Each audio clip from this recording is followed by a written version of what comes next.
আশরাফ মিয়া ক্ষেত নিড়াচ্ছে। সূর্যটা মাত্র উঠেছে, পূব আকাশে লাল সূর্যটা দেখা যাচ্ছে। অন্যরকম একটা আলোক ছটায় ভরে আছে চারপাশ। এক মনে সে মাটি নিড়াচ্ছে। হঠাৎ দেখল কাঁচির পাশে একটা শব্দ শোনা যাচ্ছে। প্রথমে আশরাফ মিয়া বুঝতে পারে না শব্দটা কিসের, এবং কিছুক্ষণ পর সে একেবারে হতভম্ব হয়ে গেল। মাটির ভেতর থেকে আল্লাহু আল্লাহু জিকিরের শব্দ ভেসে আসছে। আশরাফ মিয়া অবাক হয়ে গেল, কেন এই শব্দ আসছে মাটির ভেতর থেকে? বয়স তার মাত্র 25। কিছুই বুঝতে পারল না সে। কাঁচি ফেলে দৌড়ে সে বাসায় চলে এলো। তার বাবার পায়ের কাছে হুমড়ি খেয়ে পড়ে বলল, ও বাজান, আমি আর খেতে যাব না। কি হয়েছে, খেতে যাবি না কেন?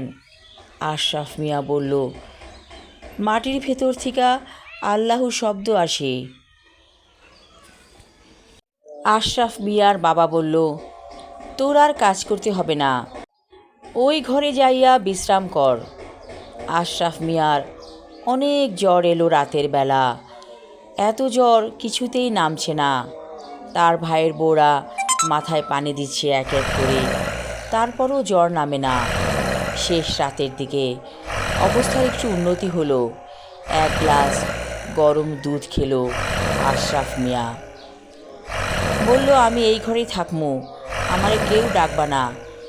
এই রুমের লাগোয়া একটা ল্যাট্রিন আছে, সেই ল্যাট্রিন এবং গোসলখানাও আছে। সব মিলিয়ে রুমটা আশরাফ মিয়ার খুবই পছন্দের, এবং 12 বছর ধরে আশরাফ মিয়া ধ্যানে নিমগ্ন থাকল।